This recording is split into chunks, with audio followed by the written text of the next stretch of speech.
Olá, sétimo ano, tudo bem com vocês? Curtiram as férias, atualizaram as séries, relaxaram bastante? Pois bem, estamos voltando com força total e eu preciso que vocês estejam preparados para isso. Então vamos começar a nossa aula. Yeah, ain't tryna be cool like you. Wobbling around in your high heel shoes, I'm clumsy. Made friends with the floor. 2 for 1, you know a bitch by 4. And 2 left feet, you know I always drop. First thing I go. Bem, sétimo ano, nós iremos revisar os conceitos básicos de substantivos. Este conteúdo que está no módulo 40 e 41 do grupo 3. Vamos revisar conceitos e características sobre os substantivos através da resolução dos exercícios de aplicação e dos exercícios propostos. Mas antes, vamos relembrar o que é substantivo. Substantivo é uma classe de palavra que nomeia os seres e as coisas. Os substantivos podem ser classificados em concreto, abstrato, comum, próprio, coletivo, simples, derivado, primitivo e composto. Olha só, os substantivos podem flexionar em gênero, indo tanto para o masculino quanto para o feminino, podem flexionar em número, ficando no singular ou no plural, ou podem flexionar em grau, o grau normal, o grau aumentativo e o grau diminutivo. Vamos colocar a mão na massa e corrigir os exercícios de aplicação e exercícios propostos para relembrar alguns conceitos e algumas características básicas sobre os substantivos. Então, bora lá! Questão número 1 do exercício de aplicação. A questão diz o seguinte: releia o seguinte trecho do texto Um Apólogo de Machado de Assis e depois responda aos itens propostos. Acompanhe a leitura. Que a deixe? Que a deixe por quê? Porque lhe digo que está com um ar insuportável? Repito que sim e falarei sempre que me der na cabeça. Que cabeça, senhora? A senhora não é alfinete, é agulha. Agulha não tem cabeça. Que lhe importa o meu ar? Cada qual tem o ar que Deus lhe deu. Importe-se com a sua vida e deixe a dos outros. Vamos ver o que as questões querem da gente. A letra A diz o seguinte: o substantivo cabeça, usado no texto, está no feminino, o que é comprovado pelo uso do artigo a. O masculino de cabeça poderia ser empregado nesse trecho? Olha só. Existe uma diferença entre a palavra cabeça, utilizado no feminino, e a palavra cabeça, utilizado no masculino. Então, quando nós nos referimos à palavra cabeça no feminino, estamos nos referindo a uma parte do corpo humano. Mas, quando utilizamos a palavra cabeça no masculino, nós obtemos o seguinte significado: ela representa o mesmo que chefe ou líder. Então, a questão está perguntando se nós podemos substituir a palavra ou cabeça no masculino pela palavra a cabeça que está no feminino aqui no fragmento do texto. A resposta é não, não podemos, porque a palavra cabeça no feminino possui um significado e a palavra cabeça no masculino possui outro significado. Se nós realizarmos essa substituição, vai mudar o sentido aqui no texto. Então, uma possível justificativa para essa resposta seria a seguinte: não, a palavra cabeça no feminino significa uma parte do corpo humano, enquanto a palavra o cabeça significa o mesmo que chefe ou líder. Conseguiram chegar a essa conclusão? Então vamos para a letra B. A letra B diz o seguinte: use a palavra cabeça em 2 frases. Em cada uma delas, a palavra precisa ter significado diferente. Atente para o uso do artigo como determinante dessa palavra em cada frase. Olha só, a letra B está pedindo para que fosse criado duas frases. Em cada uma delas, a palavra cabeça deveria aparecer flexionada em gêneros diferentes, no gênero feminino e no gênero masculino. Segunda questão. Na segunda questão, ela diz o seguinte: então os vestidos e enfeites de nossa ama, quem é que os cose, senão eu? O termo destacado aqui na frase é o substantivo vestidos. A questão quer que nós assinalemos a opção em que aparecem as classificações mais adequadas para o substantivo vestidos. A resposta da número 2 é a letra E. É um substantivo comum e concreto. Deu para entender? Questão de número 3. Ela diz o seguinte: marque com um X a sequência em que todos os substantivos são derivados. Olha só, nós sabemos que os substantivos derivados, eles são formados da seguinte forma: nós temos o radical de um substantivo primitivo e somamos a este radical sufixos e prefixos. A sequência que apresenta palavras derivadas, somente palavras derivadas, é a sequência com os seguintes substantivos: relojoaria, arvoredo, escadaria e caixote. Esta é a sequência que apresenta somente substantivos derivados. Exemplo: a palavra arvoredo, ela conserva o radical da palavra árvore e é acrescentado o sufixo edo.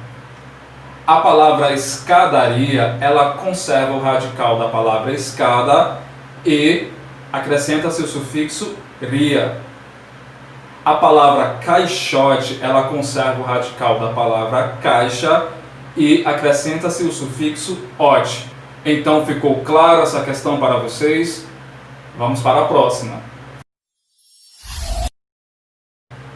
Questão de número 4. E ela diz o seguinte: o diminutivo pode expressar ideia de carinho e ternura, mas também pode ser pejorativo, ou seja, pode ser ofensivo. Assinale as alternativas em que o diminutivo tenha sentido pejorativo. Aqui nós temos algumas frases e precisamos assinalar as palavras no grau diminutivo em que possuem um sentido pejorativo, um sentido ofensivo. A frase número 1 diz o seguinte: Paulo arrependeu-se de ter comprado aquele livreco. O substantivo livreco está flexionado no grau diminutivo. E aqui ele está empregado no sentido a nos dizer o seguinte: que o livro ele não possui uma boa qualidade, possui uma má qualidade. Então, marque um xizinho, porque a palavra livreco está empregada no sentido pejorativo. Frase 2. O doutorzinho não soube dizer que remédio ela deveria tomar. Aqui nós temos no diminutivo a palavra doutorzinho. Ela está sendo empregada no sentido pejorativo, indicando o seguinte: indicando que trata-se de um péssimo profissional, um péssimo médico. Marque um xizinho. A frase 3 diz o seguinte: o filho convidará os amiguinhos para a festa de aniversário. Aqui a palavra amiguinhos está flexionada no grau diminutivo, expressando o seguinte, expressando carinho, um tom de carinho.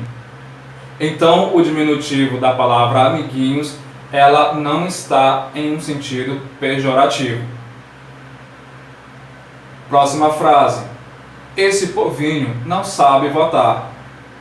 A palavra povinho também está flexionada no grau diminutivo, porém está empregada em um sentido pejorativo, em um sentido ofensivo, porque significa o seguinte: se refere a pessoas que não sabem realizar boas escolhas. Próxima frase: o sujeitinho saiu correndo e nem pediu desculpas. Olha só, a palavra sujeitinho também está flexionada no diminutivo e aqui está empregada no sentido pejorativo. porque está indicando que a pessoa não tem uma boa educação, é uma pessoa mal educada. Ficou clara essa questão? Exercícios propostos. Nós temos a primeira questão do exercício proposto, que equivale à questão número 5, dando continuidade às questões sobre substantivos. E a questão ela diz o seguinte: leia o seguinte trecho do texto Um Apólogo, do autor Machado de Assis, e em seguida responda ao que se pede. O fragmento do texto diz o seguinte: a costureira, que ajudou a vestir-se, levava a agulha espetada no corpinho para dar algum ponto necessário. Vamos ver o que as opções vão pedir para a gente. A letra A diz o seguinte: qual é o substantivo que está no diminutivo? Escreva seu aumentativo.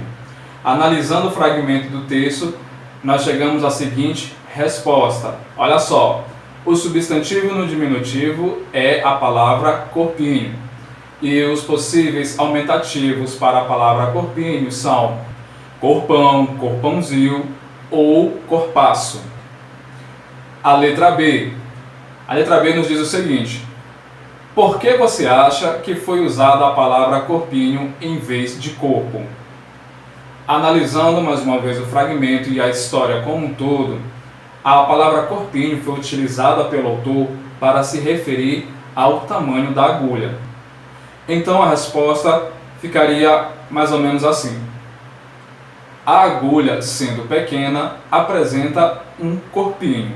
Então a palavra corpinho, flexionada aqui no grau diminutivo, foi utilizada para se referir ao tamanho do objeto. Sabemos que uma agulha é um objeto muito pequeno. Questão de número 6, e ela diz o seguinte: quem é que vai dançar com ministros e diplomatas? O termo em destaque é um substantivo. O termo destacado aqui é a palavra ministros. E esta questão está relacionada à classificação do substantivo quanto à flexão de gênero, número e a sua classificação geral. A letra A diz o seguinte: que o substantivo ministros possui o gênero feminino, está no plural e é classificado no grau diminutivo. Olha só, não estamos diante de uma palavra do gênero feminino. Então, anulamos essa questão. Passem um X. Letra B. É um substantivo masculino. Ok? É um substantivo que está no plural. Perfeito. É um substantivo que está flexionado no grau diminutivo. Errado. Anulamos a letra B. Letra C. É um substantivo sobrecomum. É um substantivo que está no singular. É um substantivo que está flexionado no grau aumentativo. Todas as afirmações estão erradas. Primeiro, os substantivos sobrecomuns são aqueles substantivos que possuem uma mesma estrutura. O que vai diferenciar o gênero de um substantivo sobrecomum é a utilização do termo determinante, ou seja, do artigo definido. Por exemplo, a palavra estudante. A palavra estudante, ela vai flexionar no gênero masculino e no gênero feminino com a utilização do termo determinante, ou seja, com a utilização do artigo definido a ou do artigo definido o, ficando da seguinte forma: o estudante, a estudante. Então, os substantivos sobrecomuns, eles são classificados em gênero dessa forma. Então, a palavra ministros, ela não é um substantivo sobrecomum, não é uma palavra no singular e ela não está flexionada no grau aumentativo. Letra D. A letra D diz que é um substantivo masculino, ok? Que é um substantivo que está no plural, ok? E que é um substantivo classificado como normal, ok? A resposta correta é a letra D. Professor, nós não estudamos sobre essa classificação nova, a classificação de substantivo normal. Substantivos normais é a mesma coisa que substantivos comuns. Ficou clara essa questão para vocês? Então, eu espero que vocês tenham conseguido chegar a essa conclusão. Questão número 7. A questão número 7 ela diz o seguinte: escreva o plural dos seguintes substantivos: refrão, barril, anzol, jovem, giz e tórax. A resposta fica da seguinte forma: o plural de refrão, refrãos ou refrães; o plural de barril, barris; o plural de anzol, anzóis; o plural de jovem, jovens; o plural de giz, gizes; e o plural de tórax, tórax. Questão de número 8. A questão diz o seguinte: ligue cada elemento a seguir ao conjunto que o representa. A palavra conjunto indica o seguinte, que nós estamos diante de uma questão sobre substantivos coletivos. Então, o coletivo da palavra estrela é constelação. O coletivo da palavra peixe é cardume. O coletivo da palavra ilha é arquipélago. O coletivo da palavra abelha é colmeia. Uma questão muito simples e fácil. Para finalizar a correção e a revisão sobre o conteúdo dos substantivos, vamos verificar as respostas relacionadas aos exercícios para conferir. A questão diz o seguinte: a palavra noite do trecho veio a noite do baile e a baronesa vestiu-se é um substantivo.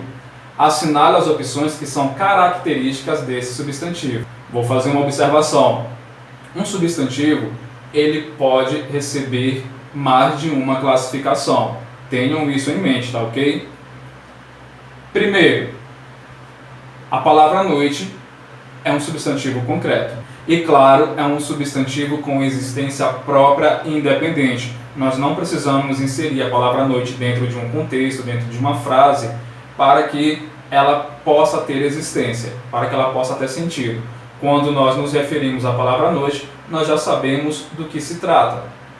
Então nós não precisamos aplicar em um contexto. Marquem com um X, porque se trata de uma palavra concreta, um substantivo concreto.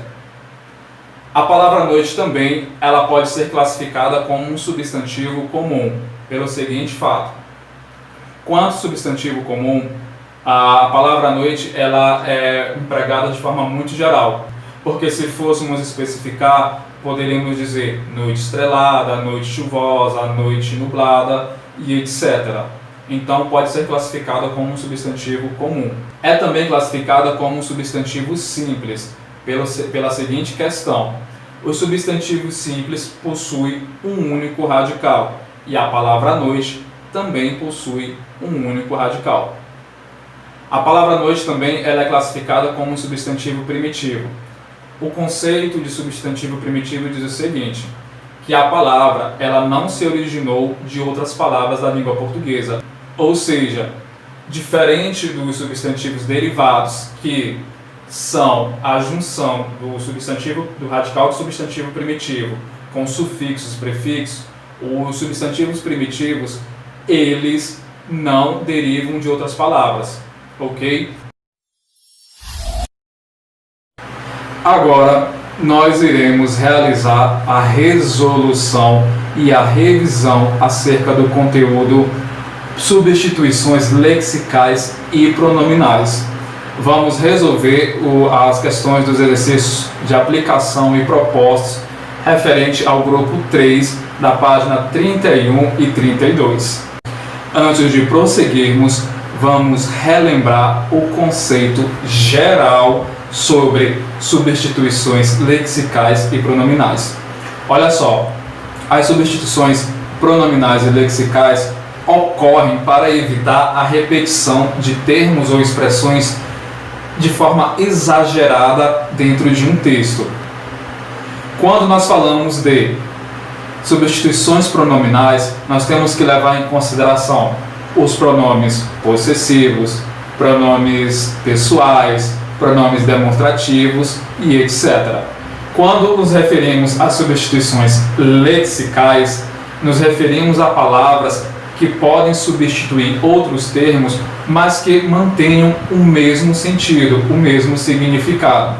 Então vamos iniciar a resolução dos exercícios. Questão número 1 do exercício de aplicação. A questão diz o seguinte: releia o texto "A educação é o mais eficiente instrumento contra as fake news" e responda às questões. No trecho, porém, será que conhecê-lo profundamente nos garante as ferramentas necessárias para identificar sua ocorrência? A qual expressão se refere o pronome sua? Sempre que vocês realizarem a leitura de um texto, prestem bastante atenção nos pronomes possessivos ou em qualquer outra palavra que vá retomar o que foi dito anteriormente. E segundo a leitura do texto, o pronome possessivo, ele retoma a expressão fake news. Então, a resposta correta aqui é a letra C.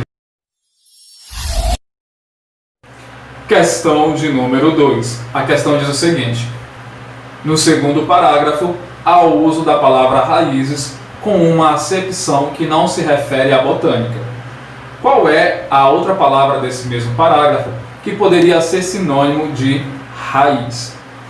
Olha só, a palavra raízes, ela não está sendo utilizada como um termo específico da botânica.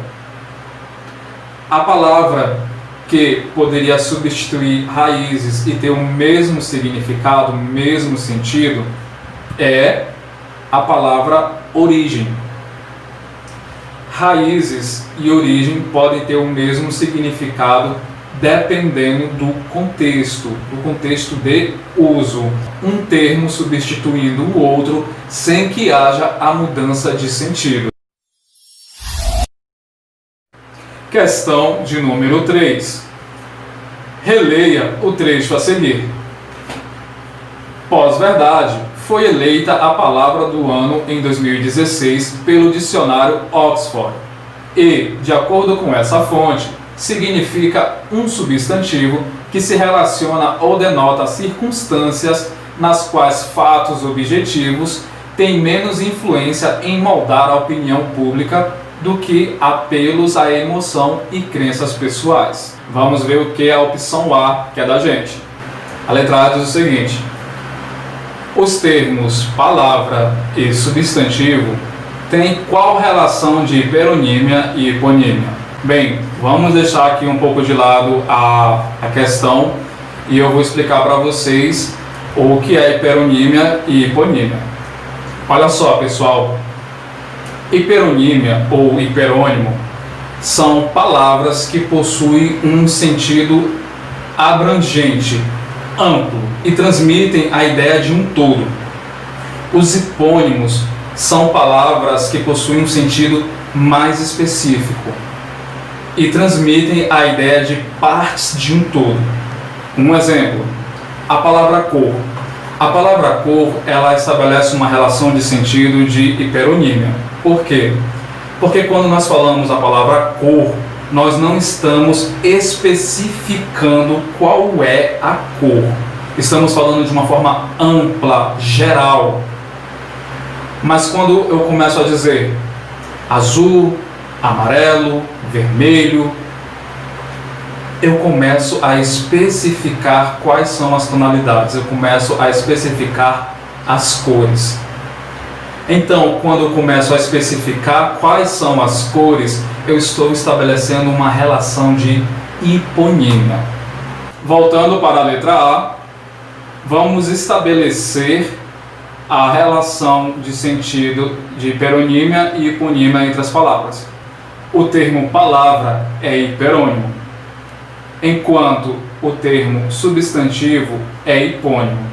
Porque quando nos referimos ao termo palavra, estamos nos referindo a algo amplo, geral, que não é específico, pode ser qualquer palavra. Mas quando nós falamos a palavra substantivo, nós já estamos especificando um tipo de palavra, que são os substantivos. Então deu para entender como funciona a relação de hiperonímia e hiponímia, nós temos um termo geral, um termo amplo, e significa um todo, e nós temos as hiponímias, que são as partes específicas, são as partes desse todo. Vamos para a letra B. A letra B diz o seguinte: o termo pós-verdade e o termo substantivo têm qual relação de hiperonímia e hiponímia? A resposta é o seguinte: o termo pós-verdade é hipônimo e o substantivo é hiperônimo. Por que isso acontece?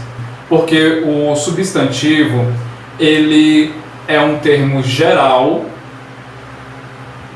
enquanto o pós-verdade é um termo mais específico dentro do substantivo. Qual é a função do substantivo? Não é classificar as palavras? Então, a palavra pós-verdade é um substantivo composto. Se é um substantivo composto, é uma especificação de substantivo. Deu para entender? Questão de número 4, e ela diz o seguinte: caso se quisesse reescrever o subtítulo Como frear a disseminação de notícias falsas, substituindo somente a palavra em destaque, que termo usado no texto poderia fazer essa substituição sem alterar o sentido original? A resposta é muito simples. A palavra destacada poderia ser substituída pelos termos propagação ou dissipação, que possui o mesmo sentido de disseminação, e ambas as palavras elas estão presentes no texto. Questão número 5, e a questão número 5 está relacionada ao exercício proposto. Vamos ver o que a questão está pedindo.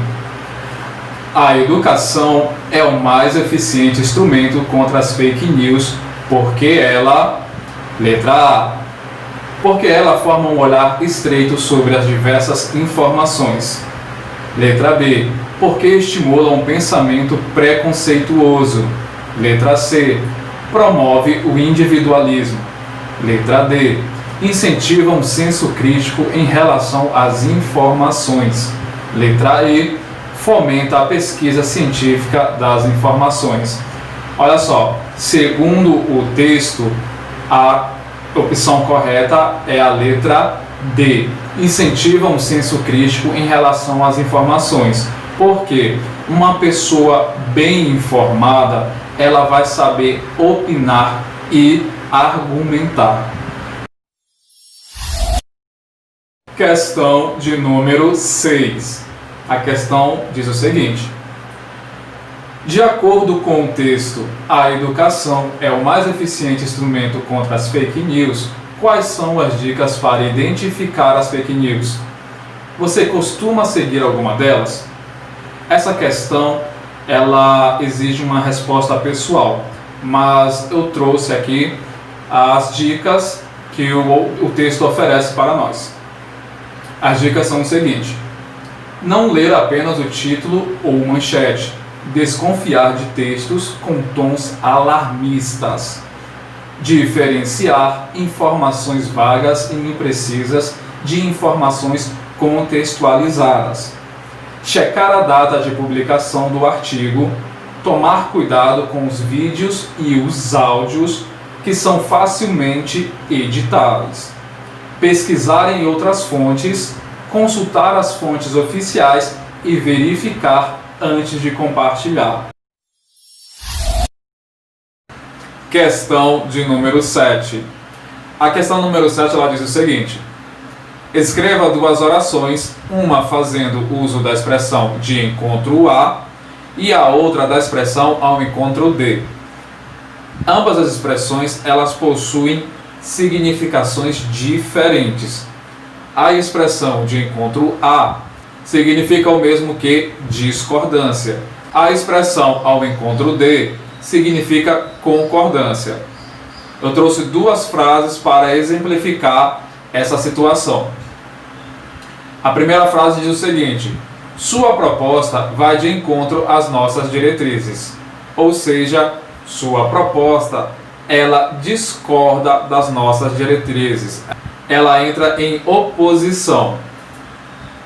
O segundo exemplo: essa lei vem ao encontro dos interesses da população. Ou seja, essa lei ela vem a favor, ela é favorável. Existe uma grande diferença quando utilizamos ambas as expressões, de encontro a e ao encontro de. E a última questão está relacionada às atividades do exercício para conferir, que corresponde à questão número 4 do módulo 42.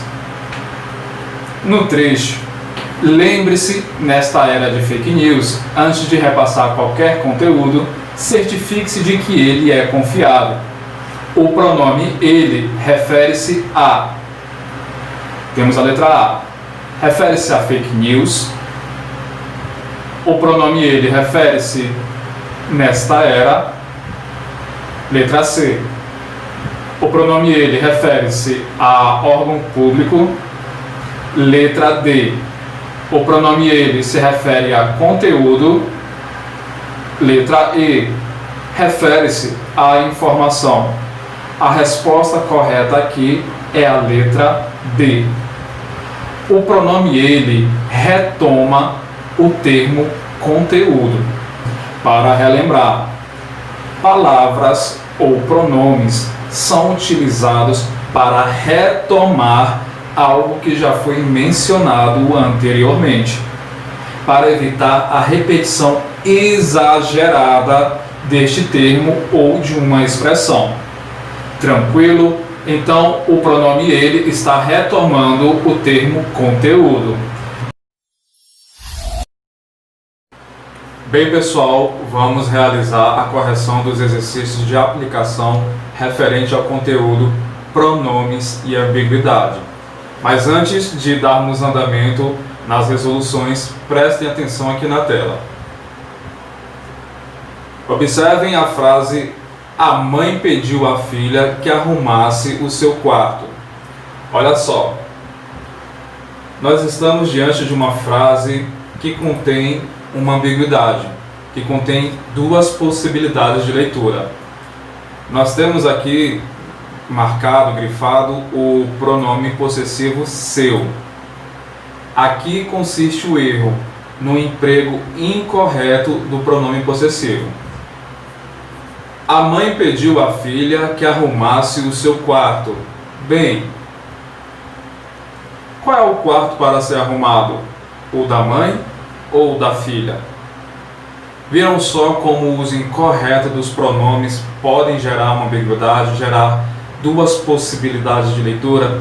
A frase ela ficaria correta da seguinte forma: a mãe pediu à filha que arrumasse o próprio quarto. Quando nós utilizamos o termo próprio, está indicando que o quarto pertence à filha. Então, a ambiguidade ela pode acontecer com qualquer tipo de pronome, sejam os pronomes demonstrativos, possessivos, pessoais, relativos e etc. Vamos realizar as correções. Vem comigo. Questão número 1 do exercício de aplicação. A questão diz o seguinte: o pronome possessivo não gera ambiguidade em... Temos a letra A. Pedro disse a Maria que não podia usar o seu livro. Nós temos aqui o pronome possessivo seu sendo utilizado na frase. Só que aqui nessa frase nós temos duas possibilidades de leitura, ou seja, essa frase possui uma ambiguidade. Porque de quem é o livro? De Pedro ou de Maria? Então, esta frase ela está incorreta e o comando da questão foi bem específico. Quer que encontremos a frase que está corretamente grafada com o pronome possessivo. Olha só. Letra B. João, você pode emprestar-me sua caneta?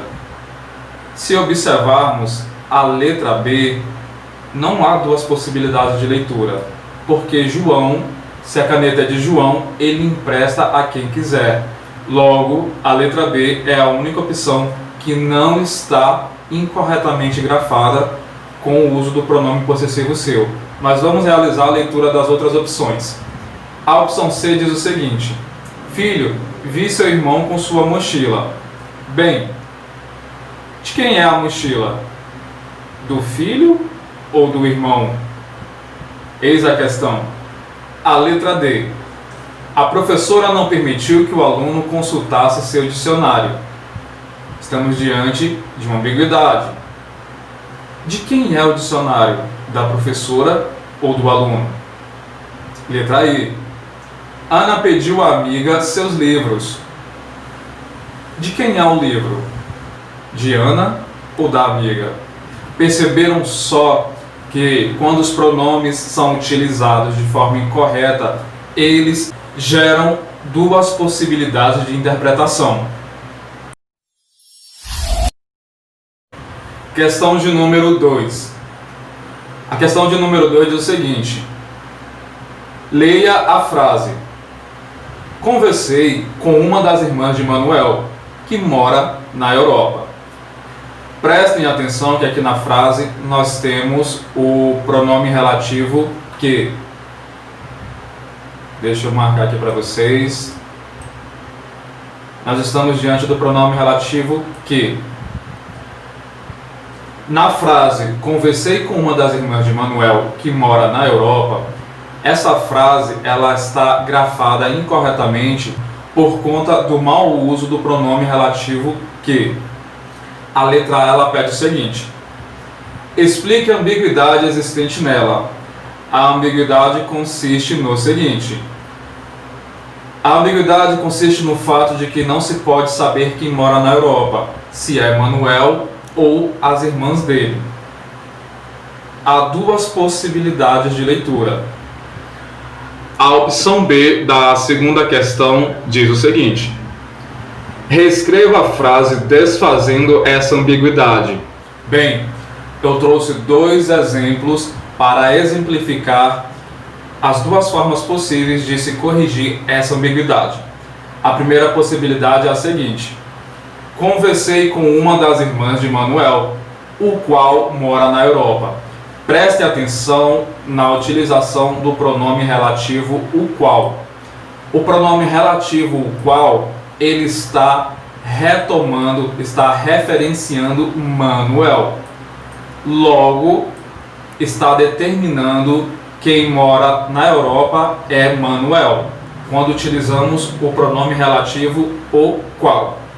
Vamos ver a segunda possibilidade de correção dessa ambiguidade. A segunda possibilidade diz o seguinte: conversei com uma das irmãs de Manuel, a qual mora na Europa. Olha só, quando empregamos o pronome relativo a qual, deixa eu marcar aqui. Quando empregamos o pronome relativo a qual, a referência ela retoma a expressão, o termo irmãs, ou seja, uma das irmãs de Manuel mora na Europa. Questão de número 3. A questão de número 3, dando continuidade aos exercícios, está relacionada aos exercícios propostos. E ela diz o seguinte: nós temos aqui uma frase: a mãe gostaria de que o filho levasse seu cachorro. Prestem atenção na utilização do pronome possessivo seu. Vamos refazer a leitura. A mãe gostaria de que o filho levasse seu cachorro. Bem, já sabemos que existe uma ambiguidade, mas vamos ver o que a opção A ela quer da gente. Quais são as duas leituras possíveis? Bem, se estamos diante de uma ambiguidade, as leituras possíveis consistem em: o cachorro pode ser do filho ou da mãe. Tranquilo? Bora continuar. Questão de número 4. Temos a seguinte frase: Maria reconheceu o pai da amiga que reside nos Estados Unidos. A questão diz o seguinte: a frase possui uma ambiguidade porque a letra A diz o seguinte: porque o pronome relativo pode referir-se a mais de uma pessoa. B. Os verbos usados têm duplo sentido. Letra C. O pronome possessivo foi usado de modo incorreto. D. O pronome possessivo não faz referência a uma única pessoa. E. O sujeito da segunda oração é inexistente. Olha só, pessoal, a opção correta é a letra A. A letra A, tá ok? Por quê? Porque o pronome relativo, ele pode referir-se a mais de uma pessoa. Essa questão está relacionada aos exercícios para conferir, correspondente ao módulo 43. Temos a seguinte frase: o pai disse à filha que ela comprasse seus livros. A ambiguidade ocorre com o pronome possessivo ou com o pronome relativo. Vamos identificar os pronomes na frase. O pronome relativo é o pronome que, e o pronome possessivo é o pronome seus. A questão está dizendo o seguinte: a ambiguidade ocorre com o pronome possessivo ou com o pronome relativo. Vamos fazer a leitura. O pai disse à filha que ela comprasse seus livros. Aqui, se vocês prestaram atenção, a ambiguidade consiste no uso do pronome possessivo. Quando fala comprasse seus livros, de quem seriam esses livros? Da filha ou do pai? Então, a opção é que a ambiguidade está relacionada ao uso incorreto do pronome possessivo seus. Chegamos ao final da nossa aula. Nas próximas aulas, durante essa semana, nós iremos continuar resolvendo alguns exercícios para poder relembrar conceitos básicos dos conteúdos que trabalhamos até o momento. Tá ok?